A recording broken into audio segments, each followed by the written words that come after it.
আজ ২রা জানুয়ারি শুক্রবার। দেখে নিন আজকের বাছাই করা ১৫টি গুরুত্বপূর্ণ খবর। শুরুতেই হেডলাইন্স। হুমায়ুন কবিরের সঙ্গে কি আইএসএফ জোট করবে? প্রশ্নের উত্তর দিলেন বিধায়ক নওশাদ সিদ্দিকী। মাঠ জুড়ে খেলানো হবে, শ্রমিকের বার্তার পরেই সাংবাদিক বৈঠকে দিলীপ ঘোষ। সুনীল মণ্ডলের সঙ্গে সাক্ষাৎ হুমায়ুনের। ফের দলবদল করবেন কি প্রাক্তন সাংসদ? তুঙ্গে চর্চা। এক সপ্তাহ পরে বঙ্গ সফরে আসছেন জেপি নাড্ডা। ডেইলি প্যাসেঞ্জারে কি শুরু? তৃণমূলের প্রতিষ্ঠা দিবসে কমিশনকে বিজেপির দলদাস বলে কটাক্ষ করলেন ফিরহাদ হাকিম। বাংলা পলিটিক্সের সমস্ত খবর প্রতিদিন সকালে দেখতে সাবস্ক্রাইব করুন আমাদের বি পলিটিক্স চ্যানেলটি। এবার আসছি বিস্তারিত সংবাদে। হুমায়ুন কবির তার দল তৈরি করার পর থেকেই বিভিন্ন সময়ে অনেক ইন্টারভিউতে বলেছেন তিনি আসাউদ্দিন ওয়েসি দল, মিম, আইএসএফ, কংগ্রেস এবং বামের সঙ্গে জোট তৈরি করতে প্রস্তুত। এবার এই জোট প্রসঙ্গ নিয়েই মুখ খুললেন নওশাদ সিদ্দিকী। সাংবাদিকেরা প্রশ্ন করলে নওশাদ বলে, এখনো পর্যন্ত আমাদের সঙ্গে আলোচনা হয়নি।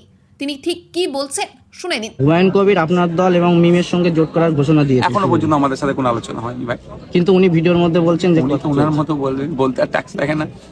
শুভেন্দু অধিকারী অনেক কথা বলছে, ডিসেম্বর দেখিয়েছিল স্বপ্ন, 2 ডিসেম্বর চলে গেল। শুভেন্দু অধিকারী কি আর প্রশ্ন করছে যে আপনি ডিসেম্বর দেখাবেন বলেছিলেন? ফের কি দল বদল করছেন প্রাক্তন সাংসদ সুনীল মণ্ডল? নতুন বছরের শুরুতে জোর চর্চা বর্ধমানের রাজনৈতিক মহলে। বুধবার জনতা উন্নয়ন পার্টির চেয়ারম্যান হুমায়ুন কবির তার বাড়ি গিয়ে সাক্ষাৎ করেন। ওই দিন দুপুরে বর্ধমানের উল্লাসে সুনীল মণ্ডলের বাড়িতে আসেন হুমায়ুন কবির। দীর্ঘক্ষণ ছিলেন তার বাড়িতে। তারপরেই প্রাক্তন সাংসদের দলবদল নিয়ে চর্চা শুরু হয়। সুনীল মণ্ডল বর্তমানে তৃণমূলে রয়েছেন। অনেকেই তাকে দল বদলু বলে কটাক্ষ করেন। 2014 সালে ফরওয়ার্ড ব্লক ছেড়ে তৃণমূলে যোগ দিয়েছিলেন। ঘাসফুলের টিকিটে সাংসদ হন। 2021-এর বিধানসভা নির্বাচনের আগে শুভেন্দু অধিকারীর সঙ্গে অমিত শাহর হাত ধরে বিজেপিতে যোগ দেন। 21-এর নির্বাচনে বিজেপির ভরাডুবির পর তৃণমূলে আবার ফিরে আসেন। নিজে দাবি করেন তৃণমূলেই রয়েছেন, তবে তৃণমূলের সভা সমিতিতে খুব একটা তাকে দেখা যায় না। বুধবার দুপুরে বর্ধমানের ভাতারে এক আত্মীয়ের বাড়িতে এসেছিলেন হুমায়ুন কবির। তার আগে ফোনে সুনীল মণ্ডলের সঙ্গে কথা হয় তার। বর্ধমানে আসছেন জানতে পেরে সুনীল মণ্ডল তাকে বাড়িতে আমন্ত্রণ জানান। এদিন দুপুরে সুনীল মণ্ডলের বাড়িতে আসেন হুমায়ুন। প্রায় ঘন্টা খানেক দুই নেতার কথাবার্তা হয়। হুমায়ুন কবির বলেন, দুজনেই একই দলে ছিলাম। দলে থাকাকালীন সুনীল বাবুর সঙ্গে অনেক কথা হতো, দুজনের মধ্যে ভালো সম্পর্ক ছিল। বর্ধমান এসেছি জানতে পেরে উনি নিজের বাড়িতে আমন্ত্রণ জানান। তার আমন্ত্রণেই দেখা করতে এসেছিলাম। নতুন রাজনৈতিক দলে প্রাক্তন সহকর্মীকে সঙ্গে নেওয়ার প্রশ্নে হুমায়ুন কবির বলেন, রাজনীতিতে সবকিছুই সম্ভব। এখানে কে কোন দলে ছিলেন, কে প্রাক্তন, কে বর্তমান, সেটা বড় বিষয় নয়। সময় এলে সব প্রশ্নের উত্তর দেব। হুমায়ুনের এই বক্তব্যে জল্পনা বেড়েছে। যদিও প্রাক্তন সাংসদ সুনীল মণ্ডল বলেন, কোনো রাজনৈতিক কথোপকথন হয়নি। পূর্ব পরিচয়ের সূত্র ধরেই সৌজন্য সাক্ষাৎ হয়েছে। এটা নিয়ে জল্পনার কোনো কারণ নেই।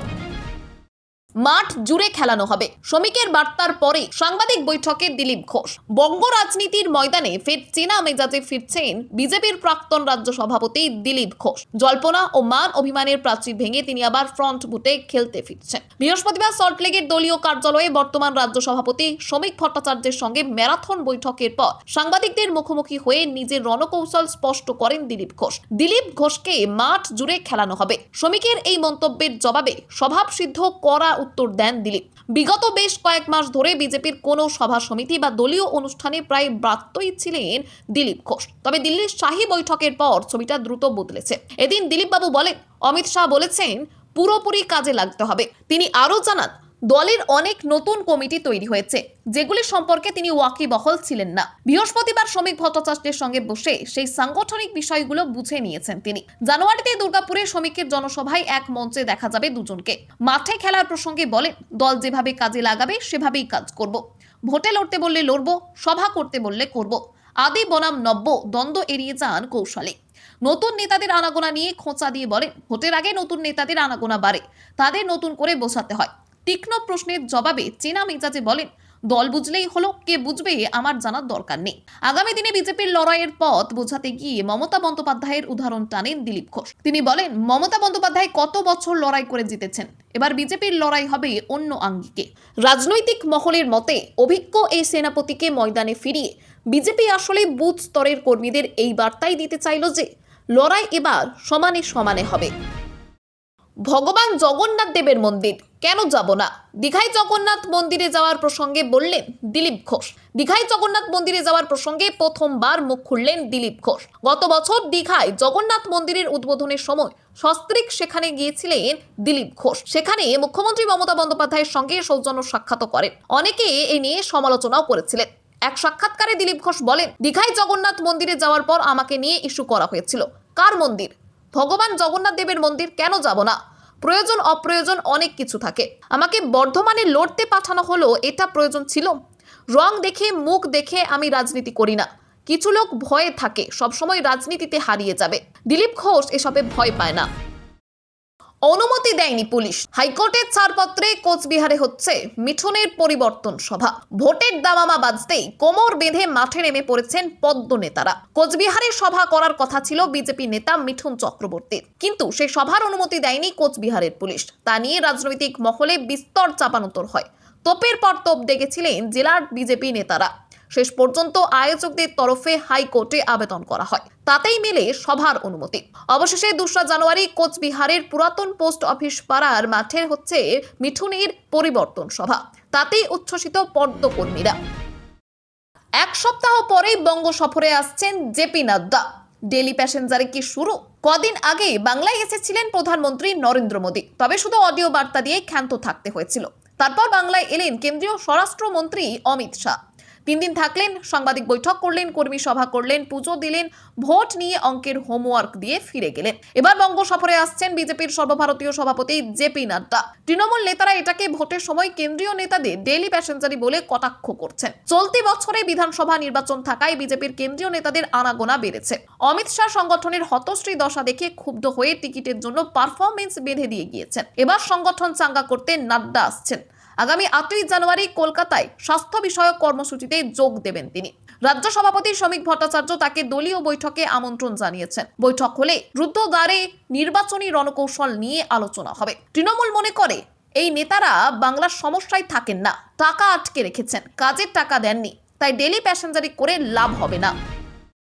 তৃণমূলের প্রতিষ্ঠা দিবসে কমিশনকে বিজেপির দলদাস বলে কটাক্ষ করলেন ফিরহাদ হাকিম। নির্বাচন কমিশন বিজেপির দলদাস হিসেবে কাজ করছে, এমন অভিযোগ আগে তুলেছিলেন মুখ্যমন্ত্রী মমতা বন্দ্যোপাধ্যায়। এবার সেই একই সুর শোনা গেল কলকাতার মেয়র ফিরহাদ হাকিমের গলায়। তৃণমূলের প্রতিষ্ঠা দিবস উপলক্ষে চেতলায় দলীয় অনুষ্ঠানে বিজেপি ও কমিশনকে একযোগে দুষলেন তিনি। ফিরহাদ হাকিম বলেন, তৃণমূলের কাজ ত্রুটি তুলে ধরা, কমিশন বিজেপির কথাই দলদাসে পরিণত হয়েছে, বিজেপির হয়ে থ্রেট করছে। তৃণমূল লড়াই জারি রাখবে। এসআইআর নিয়েও সোচ্চার হয়ে বলেন, কমিশন নোটিফিকেশন দিয়ে ভোটার বাদ দিচ্ছে, সাধারণ মানুষকে প্রমাণ কেন করতে হবে? কমিশন প্রমাণ করুক কে ভারতীয় নাগরিক কে নয়।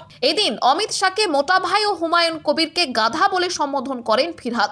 অমিত শাহের বাংলার জন্য টার্গেট বেঁধে দেওয়া নিয়ে কটাক্ষ করেন। ডাবল ইঞ্জিন শাসিত রাজ্যে বাংলা ভাষায় কথা বলার জন্য আক্রমণের অভিযোগ তুলে ক্ষোভ প্রকাশ করেন। অন্যদিকে হুমায়ুন কবিরকে গাধা বলে অভিযোগ করেন। তিনি বলেন, কেউ কেউ সাম্প্রদায়িকতার জিকির তুলে টাকা খেয়ে মমতা বন্দ্যোপাধ্যায়কে হারানোর কথা বলছে। মমতার দুর্গাঙ্গন নিয়ে মামলা হবে, জানালেন প্রাক্তন বামমন্ত্রী দেব গৌতম। পাল্টা করা কটাক্ষ হিডকো চেয়ারম্যান মন্ত্রী চন্দ্রিমা। নিউ টাউনের দুর্গা অঙ্গনের ভিত্তিপ্রস্তর স্থাপনের 24 ঘন্টা কাটতে না কাটতেই মামলার হুঁশিয়ারি দিলেন প্রবীণ সিপিএম নেতা গৌতম দেব। বুধবার নিউ টাউন থেকে তিনি বলেন, হিডকোর আইন অনুযায়ী তার অধীনে থাকা কোনো জমি ধর্মস্থান তৈরির জন্য দেওয়া যায় না। এই জমি সেন্ট্রাল বিজনেস ডিস্ট্রিক্ট তৈরি করার জন্য চিহ্নিত ছিল। রাজ্য সরকার জমি অধিগ্রহণের নির্দিষ্ট নিয়ম লঙ্ঘন করেছে বলে অভিযোগ করেন তিনি। মুখ্যমন্ত্রীকে অন্যত্র দুর্গা অঙ্গন করার পরামর্শ দিয়ে বলেন, নিউ টাউনে ফাঁকা জমিতে শিক্ষা প্রতিষ্ঠান, হাসপাতাল গড়ে তোলার পরিকল্পনা ছিল, ধর্মস্থান নয়। পাল্টা হিডকোর চেয়ারম্যান তথা মন্ত্রী চন্দ্রিমা ভট্টাচার্য গৌতমকে মাথা ব্যথা কম করার পরামর্শ দিয়ে বলেন, ওর এখন বিশ্রাম নেওয়ার সময়, আমরা যা করি আইন মেনে করি। হিডকোর নিয়মের বাইরে কিছু হয়নি। হিডকোর এক আধিকারিক জানান, দুর্গা অঙ্গন মন্দির নয়, নথিভুক্ত সাংস্কৃতিক কেন্দ্র।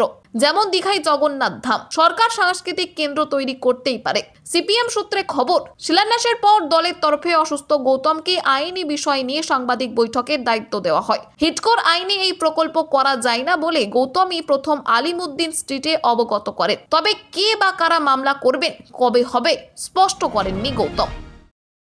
ইউনুসের বাংলাদেশে বাতিল 21শে ফেব্রুয়ারি থেকে সরস্বতী পুজো মে দিবসের ছুটি। বাংলাদেশে 21শে ফেব্রুয়ারির ছুটি বাতিল করা হয়েছে। এখানেই শেষ নয়, 2026 শিক্ষাবর্ষ থেকে সরস্বতী পুজো, জন্মাষ্টমী, মে দিবসের ছুটিও বাদ পড়েছে।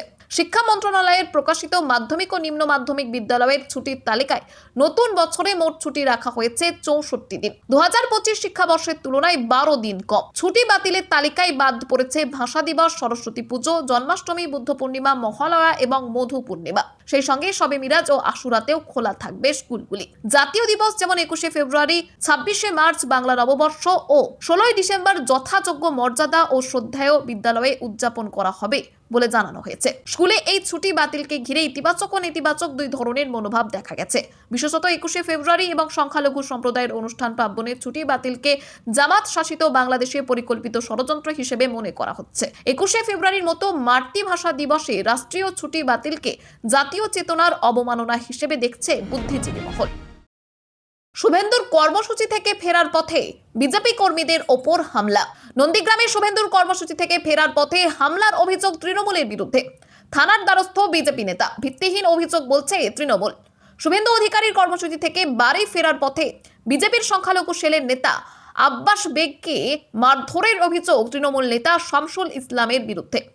আব্বাস বেগ ইতিমধ্যেই নন্দীগ্রাম থানার দ্বারস্থ হয়েছেন। আব্বাস বেগের অভিযোগ, সন্ধ্যায় তিনি বিরোধী দলনেতা শুভেন্দু অধিকারীর বাড়ি থেকে কর্মসূচি করে ফেরার পথে দাউদপুরে তার গাড়ি থামিয়ে বেশ কয়েকটি বাইক নিয়ে তার উপর হামলা করা হয়। অভিযোগ করেন পূর্ব মেদিনীপুর